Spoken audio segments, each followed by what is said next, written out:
पिछले वीडियो में हम चर्चा किए थे कि एक आइडियल ट्रांसफार्मर क्या होता है। अभी इस वीडियो में आइडियल ट्रांसफार्मर से संबंधित एक छोटा सा प्रॉब्लम का हल निकालेंगे और वो प्रॉब्लम ऐसा है।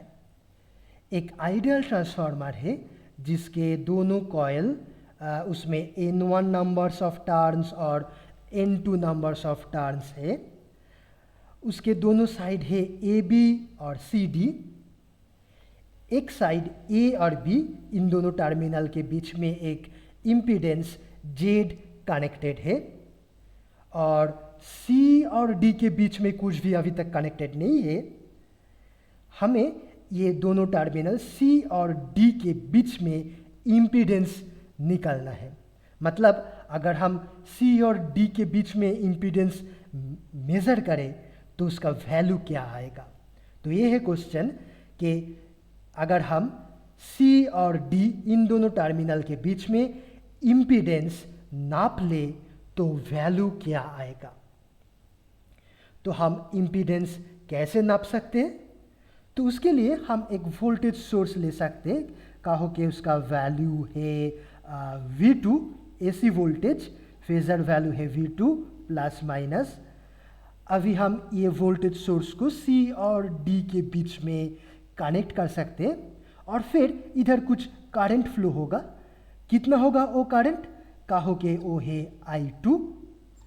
अगर हमें I2 का वैल्यू पता है तो हम कह सकते हैं कि C और D इन दोनों टर्मिनल के बीच में इम्पीडेंस ZCD वो होगा voltage V2 divided by I2 इस रेशियो के बराबर।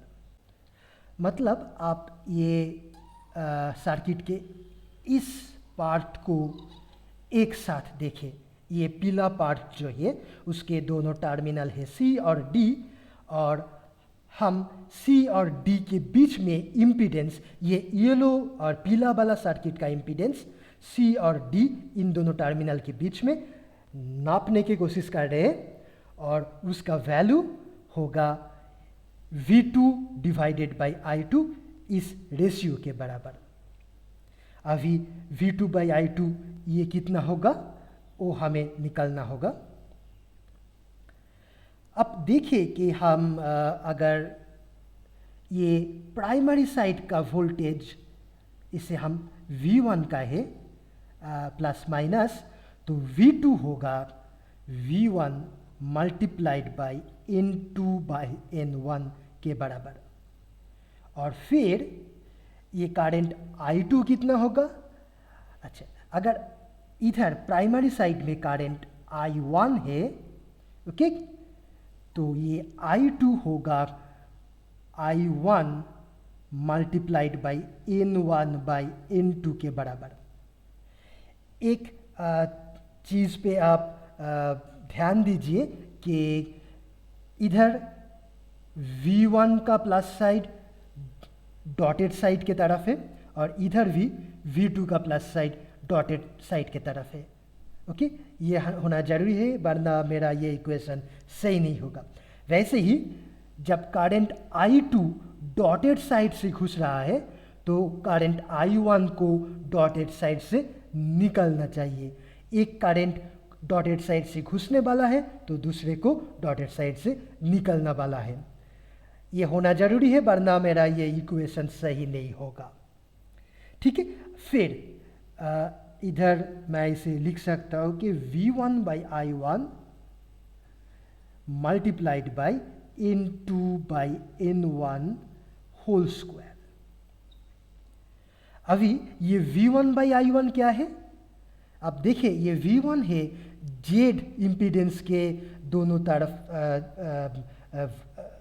दोनों साइड के वोल्टेज और I1 है Z इम्पीडेंस से गुजरने वाला करंट, यानी V1 बाई I1 होगा Z1 के बराबर।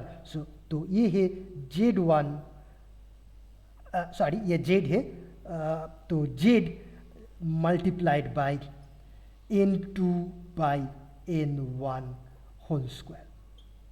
ओके, इसे अगर आप Z1 कहोगे तो इधर भी हम Z1 लिख सकते हैं। ओके, तो ये हो गया हमारा आंसर।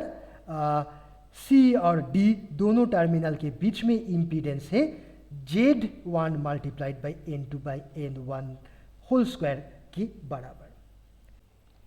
अभी इस वीडियो को ख़त्म करने से पहले एक बार फिर से याद कर लेते हैं, दोहरा लेते हैं कि अगर एक आइडियल ट्रांसफार्मर है जिसका टर्न्स रेशियो है N1:N2, तो फिर अगर ये और उसका डॉट सिंबल्स ऐसे है, तो प्राइमरी साइड में ये वोल्टेज अगर V1 हो प्लस माइनस, तो दूसरी साइड में V2 वोल्टेज प्लस माइनस, ये V2 होगा V1 multiplied by N2 by N1 के बराबर। वैसे ही अगर ये प्राइमरी करंट इधर I1 है, ओके, जो डॉटेड साइड से अंदर जा रहा है, तो फिर ये सेकेंडरी करंट I2 जो डॉटेड साइड से बाहर निकल रहा है, वो कितना होगा? I2 होगा I1 multiplied by N1 by N2 के बराबर। और वैसे ही अगर ये प्राइमरी साइड में एक इम्पीडेंस है जिसका वैल्यू Z1 है, और फिर आप दूसरे साइड यानी सेकेंडरी साइड से इम्पीडेंस नाप रहे हो, तो कितना इम्पीडेंस मिलेगा? वो मिलेगा, उसे अगर हम Z2 का है तो वो होगा Z1 multiplied by N2 by N1 whole square के बराबर। वैसे ही अगर आप दूसरी साइड से देखें,